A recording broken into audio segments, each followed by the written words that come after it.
চিরকালের জিনিস। পরম করুণাময় ঈশ্বর শট করে না তুলে নিলে ঘাট থেকে নামাবার উপায় নেই। জিয়াডিয়া মোবাইসিসের মতন ক্রনিক কেস, সারা জীবন ভোগাবে। আর লেপ শীতে নামাতেই হয়।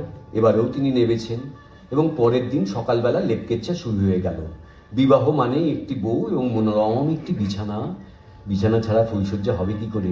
শীতকালে বিয়ে করেছি, তাই বউয়ের সঙ্গে একটি লেপও পেয়েছি, ডাবল সাইজে। দুটি প্রাণীর শীতের আশ্রয়, লাল শালুর খোলেসে মূল তুলো। ভাবছেন এত সব আবার কি বলার দরকার লোকজনকে ডেকে? সমস্যা অনেক। বউ পরের ঘর থেকে আসুক, তার সঙ্গে খাট বিছানা বালিশ আর সেই সঙ্গে সাটিনে মোড়া একটা লেপ যেন না আসে। খাল কেটে কুমির এনেছো, সেই যথেষ্ট। সেই সামলাতেই তোমার হাড়ের দুব্য গজাবে। সেই সঙ্গে আর একটা ফালতু নিজুরে ন্যাজে গোবরে। হ্যাঁ, আমার পরামর্শ শুনবেন, মানে যারা এখনো বিয়ে করেননি ভাই, পারত পক্ষে শীতকালে বিয়ে করবেন না। আর একান্তই যদি বিয়ে করেন তাহলে বউ নিলে লেপ নেবেন না, আর লেপ নিলে বউ নেবেন না। কি হলো? লেপটা একটু রোদে দিতে বললাম যে। ওই শুনুন, কি বলেছিলাম, একই কক্ষপথে দুটো গ্রহ যদি বিপরীত দিক থেকে ঘুরতে থাকে তাহলে প্রথমে যেটা হবে দমাস, কলিশন। এবার আমার উত্তরটা, পারবো না। যার লেপ সে রোদে দিক। বুঝতে পারছি। এবার পাল্টে একটা চোট আসবে। এই নরহরি, মানে কি বলে গোবিন্দ, তুমি ভাই একটু সরে বসো, নিরাপদ দূরত্বে। মানে সংসারের স্ত্রী জাতি তো প্রবলা, মানে রান্নাঘর থেকে কিছু একটা ছুঁড়ে টুড়ে মারলে আহত হওয়ার ব্যাপার। না না না, চলে যেতে হবে না। আসলে কি জানো, এই পুরুষ মানুষের দুর্বলতা, মানে দুর্বলতা হওয়ার কারণ আছে। বিয়ের প্রথম বছরেই আমার মালু, আমার মালু, মালু আমার, এই করে বিয়ের ফার্স্ট ইয়ারে একেবারে এমন সোহাগ করেছিলাম যে সেই সোহাগের পথে পার্সোনালিটি লিক করে বেরিয়ে গেছে। সব পুরুষ মানুষেরই হয়। ফলে সেকেন্ড ইয়ার থেকেই তুমি কৃতদাস। ট্যাঁকে নবজাতক আর স্কন্ধে সিংহজাতক। ও সিংহজাতক বুঝলেন না? মানে নরেন সিংহ আমার শ্বশুরের নাম, আর নবজাতক মানে ওই আরে কি হলোটা কি? জয় দেখো, রান্নাঘরে সিংহজাতক গর্জন, দুজনেরই সমান বায়না। বায়না না মিটলে ক্রন্দন, উরাস্ফলন, অসহযোগ, সত্যাগ্রহ। এখন ভাই সব সয়ে গেছে। পীড়িতের তাসের ঘর হুড়মুড় করে ভেঙে পড়েছে। প্রেম যে কত ঠুনকো তা বিয়ে না করলে বুঝতুম না ভাই। এই কি ব্যাপার? এখনো প্রেম প্রেম করে কাঁদুনি গাইছো? মেঘে মেঘে বেলা তো কম হয়নি, প্রেমের বয়স পেরিয়ে গেছে। কি আপনি এখন এখানে সাত সকাল বেলায়? আপনার বুঝি বাড়িতে কোনো কাজকর্ম নেই? ছুটির দিন ভোর হতে না হতে এখানে এসে? উনি আমার বন্ধু। সুতরাং আমার শত্রু? নইলে তাড়িয়ে তাড়িয়ে আমার নিন্দে মন্দ শুনছেন বসে বসে? ওঠন ওঠন বলছি, যান ঘরে যান। ঘরেতে থাকলে বউ একটা একটু উপকার হয়। দিলে তো মানুষটা খেয়ে দিলে। হ্যাঁ দিয়েছি, বেশ করেছি। এবার তুমি ওটা দেখিনি বসে বসে বক্তিমে যাচ্ছে। সংসারে তো কুটোটি নাড়ো না। দয়া করে লেপটা ছাতের কার্নিশে মেলে দিয়ে এসো। যাও। বলেছি তো পারবো না। তোমার লেপ তুমি মেলে দিয়ে এসো। তার মানে লেপ তুমি গায়ে দাও না? দিতে হয় বলে দিই। বউ আর লেপ অবিচ্ছেদ্য।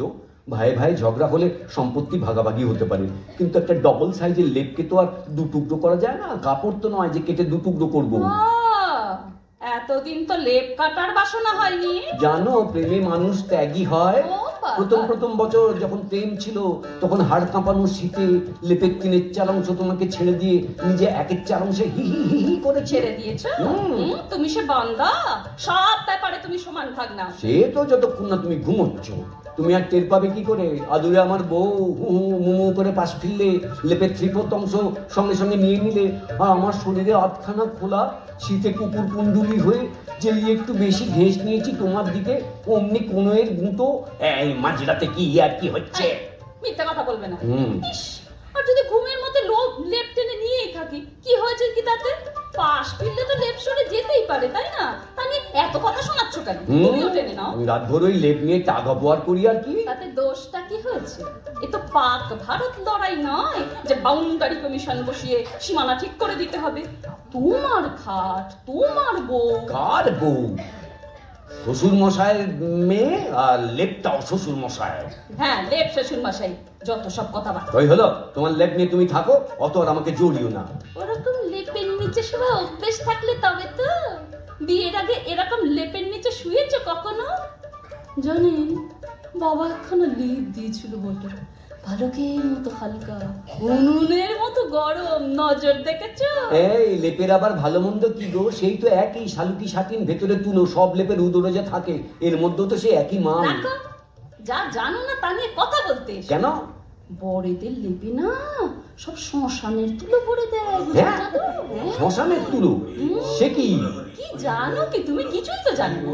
শোনো, শ্মশানে যত মরা আসে তাদের লেপ, তোষক, গদি, বালিশ ছিঁড়ে তুলো বের করে তুলোপটিতে জলের দরে বিক্রি হয়। আর সেই সস্তা তুলোয় তৈরি হয় সস্তা ফুলসজ্জার লেপ। ও, সেই জন্য তোমাদের লেপে কিরম মোড়া পোড়া গন্ধ। বাজে কথা, সেটা তোমার জন্য। অত কাঁচা পেঁয়াজ রসুন খেলে লেপের মধ্যে কোত্থেকে আসবে কলগেট আর ফুলের বাগিচার সুগন্ধ? আচ্ছা, তোমার ওই লেপের জন্য আমি, না আমার জন্য লেপ? ওই লেপের জন্য তো আমার লাইফস্টাইল বদলে গেল। তুমি সব ভুলে যেতে পারো, আমি ভুলিনি। নতুন নতুন তখনও গা থেকে তোমার গায়ে হলুদের রং ওঠেনি, পাওনা শাড়ির মান ওঠেনি। লেপের তলায় সেঁধিয়ে আরামে পা দুটোকে বেশি একটু খেলাচ্ছি। কি বলেছিলে তুমি, মনে আছে? আছে বই কি, বলেছিলাম।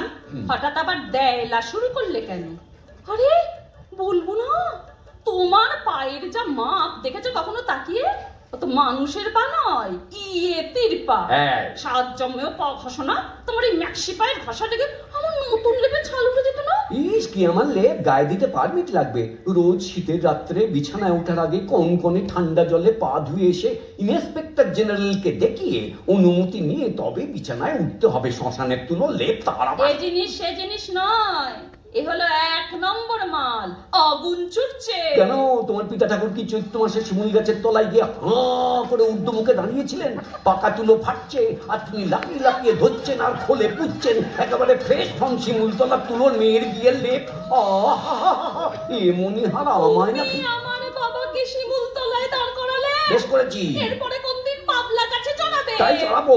নিজে লেপের যোগ্য হতে পারলে না, এখন আমার বাবাকে নিয়ে জ্বালাটানি? শুইও না, শুইও না আমার লেপে, শুতে হবে না। মুখে শীতভর মূলোর গন্ধ, সারা রাত মূলোর গন্ধ লেপের মধ্যে। হ্যাঁ, ওই লেপের জন্য তো আমার কিছু খাওয়া চলবে না। কপি মূলো না দিলে কতদিন বলেছি। ওগো, একটু টক দই খাও, পেট ঠান্ডা থাকবে। তা আমার কথা তুমি শুনবে? মাথায় কলুর মতো প্যাচ প্যাচে তেল মাখবে, তেল চিটে চুল, তেল চিটে বালিশ, তার উপর শাটিনের লেপ। শীতকালে পেঁয়াজ না, রসুন না, মূলো না, মাথায় তেল না, মামার বাড়ি আর কি। রোজ চান? জানো, এমন অনেক মানুষ আছেন যারা শরতে শেষ চান করে শীত পার করে ফাগুনের হোলিতে রঙিন হয়ে আবার নতুন করে স্নান পর্ব শুরু করেন। তাদের বউ নেই, তাদের লেপ নেই। থাকতে পারে, কিন্তু আমি তোমাকে চান না করলে লেপের মধ্যে ঢুকতে দেব না। এ আমার বাবার দেওয়ালে। তোমার মতো মানুষকে নিয়ে না কখনো লেপে শোয়া যায় না। শুতে চাই না। শীতের দিনে রোজ চান করবো, মাইরিয়া কি? এই, আমার যদি হাঁপানির টান থাকতো কি করতে? লেপে শোয়ানোর জন্য জলে চুবোতে না আমাকে তালাক দিতে? তোমাকে তালাক দেয়াই উচিত। কতদিন বলেছি একটু পরিচ্ছন্ন হও গো। বাবা অমন একটা লেপ দিয়েছেন, আর একটু যোগ্য হও। তা বাবুর মনে ধরে না। শীত এলেই ফুলকপির উপরে ঝাঁপিয়ে পড়ছে। আরে ফুলকপি খাবো না। না, খাবে না। কেন? ফুলকপি বায়ুবর্ধক। তোমার পেট গরমের ভাত লেপের মধ্যে এক পলিউশন হয়। শালা, রইল তো শ্বশুর বাড়ির লেপে মার এক লাঠি। কি বললে? শোনো সিংহকন্যা, অবধান করো। ইহার লেপ নয়, মৃত দেখি আচ্ছাদন, মানে ওই মোড়ার লেপ। আজই একটা লেপ কিনে আনবো আমার নিজের জন্য। সেই ভালো, একটা সস্তা দেখে সিঙ্গেল লেপ কিনে আনি। যা। সিঙ্গেল? ওয়াই single? Double? Double? Double? Double দিয়ে কি হবে? তুমি তো সিঙ্গেল মানুষ। এতকাল তোমার বাপের দেওয়া লেপের নিচে নেড়ি কুত্তার মতন আশ্রয় খুঁজেছি। এইবার নিজের লেপে বুক চিতিয়ে একটুখানি পাশে জায়গা রেখে শুয়ে থাকবো।